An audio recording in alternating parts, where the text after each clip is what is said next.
Yang pertama, Bapak Presiden memberikan arahan agar kami mencapai swasembada pangan secepat-cepatnya, sesingkat-singkatnya. Beliau targetkan pada kami 4 tahun paling lambat. Tapi kami berupaya keras agar sebelum 4 tahun sudah swasembada kita rebut kembali. Itu kan komoditas pangan yang diprioritaskan adalah jagung dan padi ya Pak? Iya. Apakah ada prioritas lainnya selain komoditas pangan dan padi itu Pak? Nah, kita prioritaskan dua dulu, padi dengan jagung.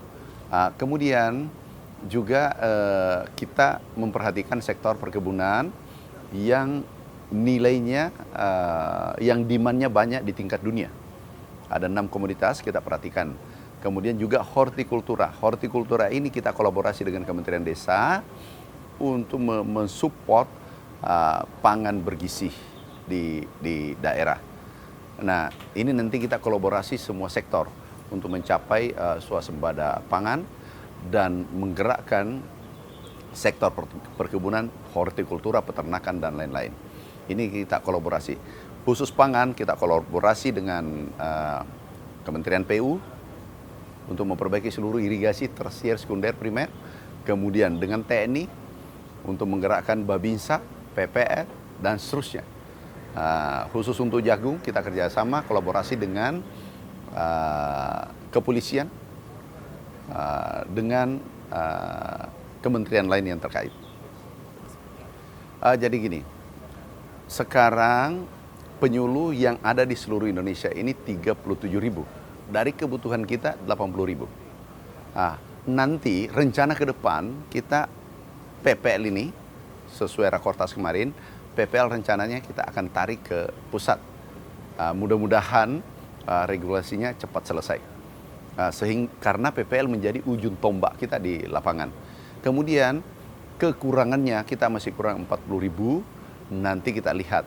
Karena yang kami terima laporan dari daerah bahwa ada PPL yang bekerja di lapangan itu secara sukarela, ada juga harian lepas jadi PPL dan seterusnya.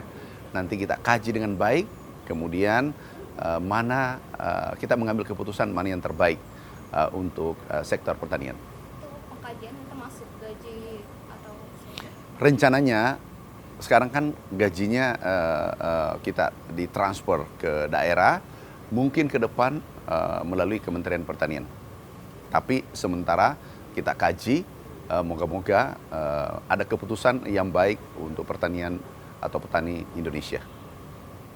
Untuk ke pupuk nih Pak, kan selama Bapak menjabat sebagai Mentan, pendistribusian pupuk kan sekarang lebih cepat ya Pak untuk menyasar masyarakat yang tepat sasaran nih Pak. Nah itu kira-kira kuota yang disiapkan Kementan langsung tuh seperti apa sehingga distribusi ini lebih dipercepat lagi. Kemudian bagi Bapak deh filosofi ketika langsung koreksi ke lapangan langsung tuh seperti apa Pak? Gini, ini pupuk menarik, sangat menarik. Bapak Presiden begitu cintanya pada petani seluruh Indonesia, beberapa kebijakan yang dikeluarkan oleh Bapak Presiden Republik Indonesia. Yang pertama adalah pupuk, kuantum pupuk ditambah 2 kali lipat. Dulu 4 juta, 4,7 menjadi 9,5 juta. Nah, ini bentuk perhatian yang luar biasa. Yang kedua adalah kita mengatur regulasi yang ada, yang begitu sulit. Bahkan yang terlibat ada kementerian dan lembaga, kemudian bupati gubernur, itu kalau tidak salah kurang lebih 8 sampai 10. Kemudian regulasi yang mengikat, yang mengatur, itu 147. Aturan yang mengatur untuk pupuk. Sekarang janji Bapak Presiden, insya Allah dalam waktu dekat kita tunaikan, yaitu dari Kementerian Pertanian mengambil keputusan, kemudian langsung ke PT Pupuk Indonesia, PT Pupuk Indonesia langsung ke Poktan, Gapoktan atau distributor dan seterusnya. Kemudian petani. Kemudian berikutnya juga petani ini perlu disampaikan. petani cukup menggunakan KTP. KTP sudah bisa mengambil pupuk. Nah, ini bentuk-bentuk kemudahan dan alhamdulillah kami kunjungan terakhir, kami tidak mendapatkan lagi keluhan dan petani-petani berterima kasih kepada Bapak Presiden Republik Indonesia. Yang terpenting sekarang adalah bagaimana melayani petani, sarana produksinya, kemudian pendampingan dalam pengelolaan tanaman, kemudian di sektor hilirisasi, hilir kita perhatikan, yaitu manakala produksi meningkat, kita harus serap. Nah, khusus untuk pupuk, kami yakin 2025 betul-betul itu terpenuhi sesuai kebutuhan petani. Ingat, kami juga pesankan, jangan ada yang permainkan pupuk di lapangan. Distributor, kami ingatkan semua, jangan mempermainkan petani-petani kita.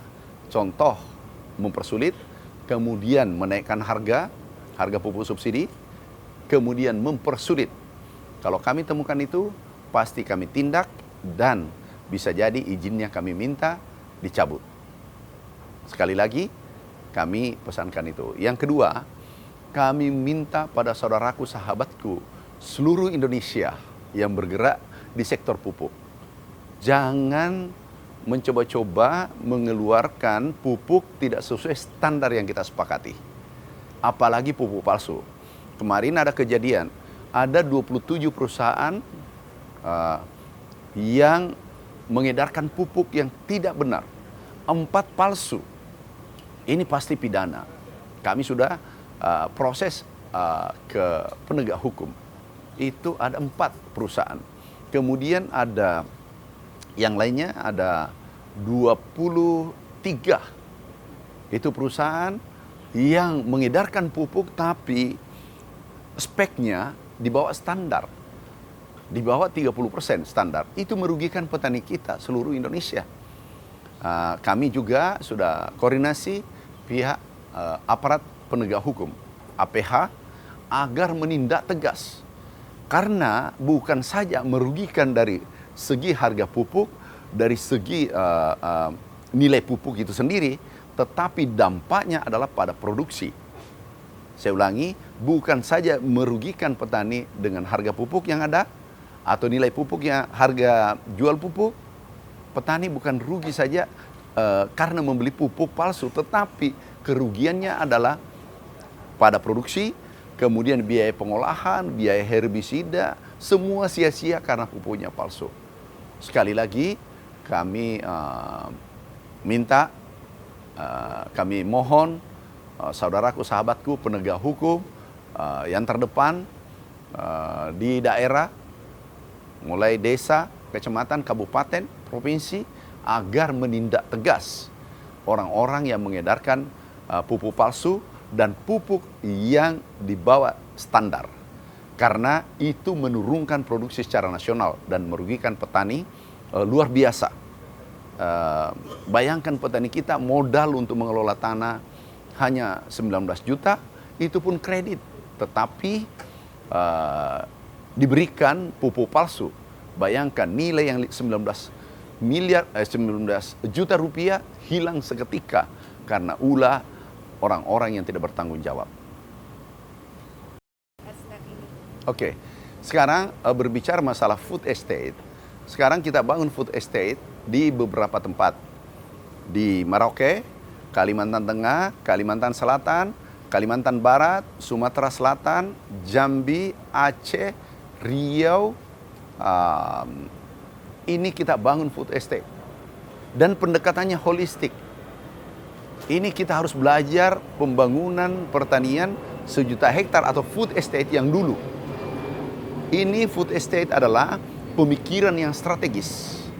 Ini pemikiran, ini visioner. Bapak Presiden visioner, luar biasa. Kenapa? Penduduk bertambah tiap tahun 3,5 juta. Lahan tetap. Terus kalau kita tidak kembangkan food estate dengan basisnya pertanian modern, bagaimana bisa memberi makan pada penduduk Indonesia semakin hari semakin bertambah? Jadi saya ulangi, pertambahan penduduk 3,5 juta kurang lebih per tahun. Dari mana pangannya kalau kita tidak melakukan ekstensifikasi? Samping kita melakukan intensifikasi di Pulau Jawa yang sudah eksis atau lumbung-lumbung pangan kita, sisi lain kita ekstensifikasi. Ekstensifikasi adalah kita membangun food estate, kita membangun, mencetak sawah baru, kemudian mengoptimalkan lahan-lahan rawa. Cara mengoptimalkan adalah yang rawa di luar Pulau Jawa biasanya tanam 1 kali, kita jadikan 3 kali. Kemudian pendekatannya harus holistik, dari hulu hilir harus menggunakan teknologi. Nah, ada 3 sektor, 3 instrumen atau 3 bagian yang harus kita optimalkan. Yang sumber daya yang kita optimalkan adalah sumber daya lahan. Seperti yang ada di Papua Selatan, Kalimantan Selatan, Kalimantan Tengah, Barat, Sumatera Selatan, dan lain-lain. Ini lahannya luas, tapi petaninya kurang. Kemudian kita libatkan generasi milenial dan generasi Z. Ini ada 52%.